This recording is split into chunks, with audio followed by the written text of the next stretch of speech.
बात कर लेते हैं कमोडिटी 10 बजे 10 मिनट की। और सबसे पहले एग्री मार्केट पे नजर डाल लेते हैं किस तरह की क्लोजिंग कल हुई थी और आज किस तरह के टिक मिल रहे हैं। मसालों की चाल देखिए तो जीरा जहां पर 19,600 19,700 के आसपास कारोबार देखने को मिल रहा है। आवक पर्याप्त है। यहाँ पर मॉइस्चर कंटेंट ज़्यादा होने से यहाँ पे खरीदारी थोड़ी कम है। हालांकि कहा जा रहा है कि त्योहारी सीजन की वजह से उससे पहले एफएमसीजी कंपनियों की खरीदारी शुरू हो चुकी है। धनिया को देखें तो यहाँ पर अच्छा मोमेंटम बन रहा है। 7,690 तक अगस्त का वायदा पहुंच चुका है। आवक यहाँ पर अब धीरे धीरे काफी कम हो गए हैं और मांग भी ठीक ठाक यहाँ पर निकल के आ रही है। हल्दी में भी तेजी बढ़ी है। 13,600 के आसपास हल्दी भी पहुंच चुकी है। यहाँ पर भी हाल में जो गिरावट आई थी उसके बाद से खरीदारी लौट रही है। फिर से 14,000 की तरफ बढ़ती हल्दी जा रही है। ग्वारगम ग्वार सीड में जबरदस्त मोमेंटम दिख रहा है। 10,000 के पास ग्वारगम का अगस्त वायदा है। पिछले सत्र में हमने 2.5% की तेजी दिखी थी। उससे पहले वाले सत्र में भी 1% की तेजी थी। ग्वार सीड में भी तेजी है। ग्वार सीड का वायदा अगर आप देखें तो 5,350 के ऊपर है। पिछले सत्र में यहां भी 2% से ज्यादा की तेजी दिखी थी।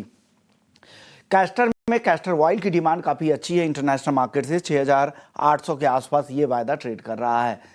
और पाम तेल को देखें तो मलेशियाई पाम तेल का जो वायदा है वो 4,100 रिंगिट के आसपास यहाँ पर कारोबार कर रहा है। इन्वेंट्री यहाँ पे कम है, ये एक सपोर्टिव फैक्टर है। और बाकी खाने के तेल के दाम भी बढ़े हैं। सोया तेल के दाम इस साल अब तक 30% से ज़्यादा बढ़े हैं।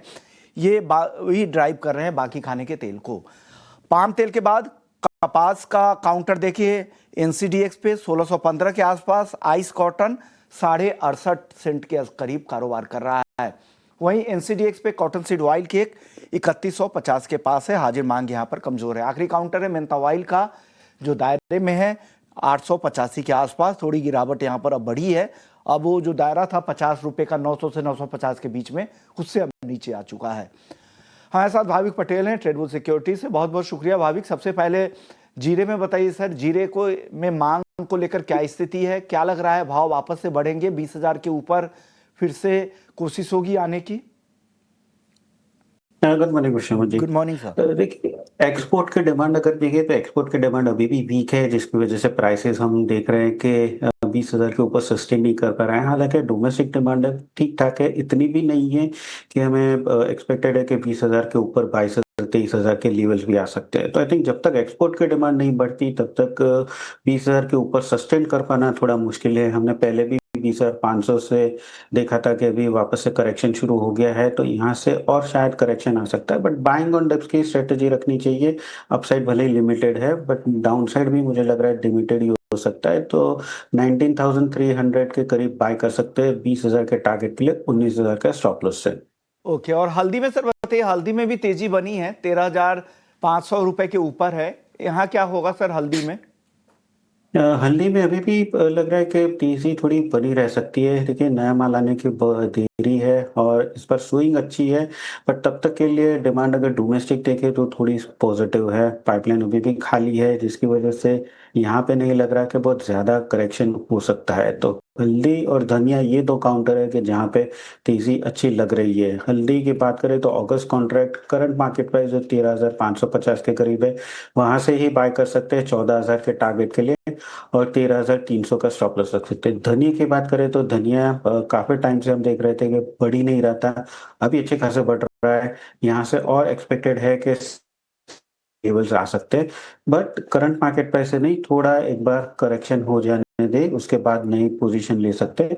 तो 7,600 के लेवल की वेट कीजिए अगस्त में, वहां पे एक बार बाय कर सकते हैं 7,800 के टारगेट के लिए, 7,500 के स्टॉप लॉस के लिए। ओके सर, ग्वारगम ग्वारसीड दोनों में मोमेंटम काफी तेजी से देखने को मिला, काफी अच्छा मोमेंटम बना है। क्या ये तेजी जारी रह सकती है क्या, गम की और सीड की दोनों की?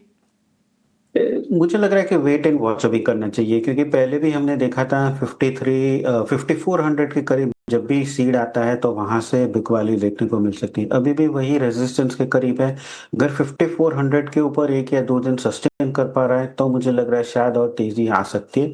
अदरवाइज मुझे लग रहा है कि यहाँ से वापस से करेक्शन आ सकता है। तो थोड़ा वेट कीजिए, 5400 के ऊपर अगर जाता है और सस्टेन करता है तो बाय कर सकते हैं। सेम वे अगर गम की बात करें तो गम में भी हमने देखा था कि 10,100 से 10,050 का जो था वो एक स्ट्रॉन्ग हर्डल है, वो उसके करीब ही आ गया है। तो यहाँ पे भी अगर 11,000 के ऊपर सस्टेन कर रहा है तो हमें 10,000 के ऊपर सस्टेन कर रहा है तो 10,500 के लेवल्स देखने को मिल सकते हैं। तो मैं 1 से 2 दिन वेट करूँगा, अगर 5400 के ऊपर सस्टेन कर रहा है तो शायद और तेज़ी हो सकती है। बुधवार की बात हो गई है। अब बात करते हैं नॉन एग्री मार्केट की। सोने और चांदी से शुरुआत कर लेते हैं। इन दोनों काउंटर पे बताइए, कल तो सीपीआई डेटा के बाद यहाँ पर दबाव काफी बना था, आज हल्की तेजी दिख रही है। क्या ये तेजी बढ़ सकती है क्या, सोने की भी और चांदी की? देखिए, कल जो महँगाई के नंबर आए थे वो एक्सपेक्टेड से थोड़े ज़्यादा आए थे, जिसकी वजह से एक्सपेक्टेड है कि आगे जाके फेड जो है अभी रेट कट नहीं करेंगे। जो सोने के लिए नेगेटिव थे, डॉलर के लिए पॉजिटिव थे और इसकी वजह से सोने और चांदी दोनों में हमें करेक्शन देखने को मिला है। शायद डॉलर इंडेक्स भी जिस हिसाब से ओवर सोल्ड हो चुका है, तो मुझे लग रहा है कि डॉलर इंडेक्स में और तेज़ी आ सकती है, जो गोल्ड और सिल्वर दोनों में दबाव आ सकता है। आज के दिन करेंसी हम देख रहे हैं कि डेप्रिशिएट हुई है, जिसकी वजह से एमसीएक्स में गोल्ड और सिल्वर में थोड़ा सपोर्ट मिला है।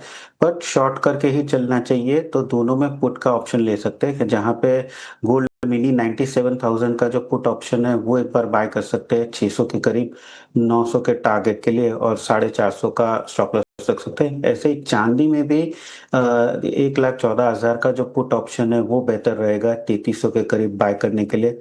4,000 का टारगेट रहेगा, 2,800 का स्टॉप लॉस रहेगा। आखिरी सवाल, क्रूड और मेटल पे अपनी कॉल बता दे सर। क्रूड में बाय कर सकते हैं, 5700 के करीब बाय कर सकते हैं, 5850 के टारगेट के लिए और 5650 का स्टॉप लॉस रख सकते हैं। मेटल में अभी भी जिस हिसाब से डॉलर इंडेक्स बढ़ रहा है, हिसाब से थोड़ा वीक लग रहा है, तो एल्यूमिनियम मेरी टॉप पिक रहेगी बेचने के लिए। 249.50 पे शॉर्ट कर सकते हैं, 247 के टारगेट के लिए, 251 का स्टॉप लॉस रहेगा। ओके, तो ये राय है आपकी तरफ से नॉन एग्री मार्केट को लेकर। शुक्रिया भाविक, आपने तमाम कॉल्स बता दिए, एग्री भी और नॉन एग्री मार्केट पर भी। चलिए, वक्त है ब्रेक का। ब्रेक के बाद मार्केट महारथी सेगमेंट का रुख करेंगे, जहां हमारे साथ एक खास मेहमान होंगी, पुनीता कुमार सिन्हा होंगी। उनसे चर्चा करेंगे बाजार पे अब क्या राय बन रही है, किस सेक्टर में उन्हें मौके दिख रहे हैं, तमाम चर्चा होगी। पैसिफिक पैराडाइम एडवाइजर्स की पुनीता कुमार सिन्हा से खास बातचीत,